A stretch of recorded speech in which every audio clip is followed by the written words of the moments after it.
میرے پیارے دوستو السلام علیکم۔ سورۃ کوثر کو جو کہ قرآن پاک کی سب سے چھوٹی سورت ہے، یہ سورت قرآن پاک کے 30ویں پارے میں ہے۔ آپ نے جمعرات کو یہ وظیفہ شروع کرنا ہے اور ہفتے کو یہ وظیفہ ختم کرنا ہے۔ 3 دن آپ نے اس وظیفے کو کرنا ہے۔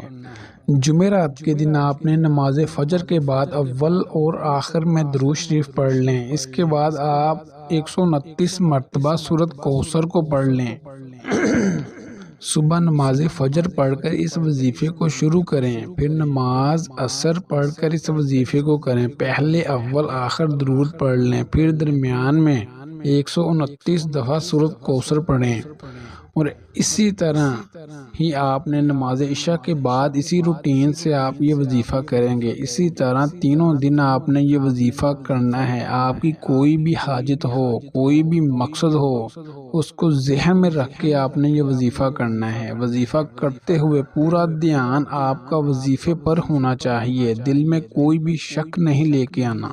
پورا دھیان وظیفے پر رکھ کے آپ نے یہ وظیفہ مکمل کرنا ہے۔ انشاءاللہ اس وظیفے کو کرنے کے بعد آپ کی اللہ سے مانگی ہر دعا قبول ہوگی۔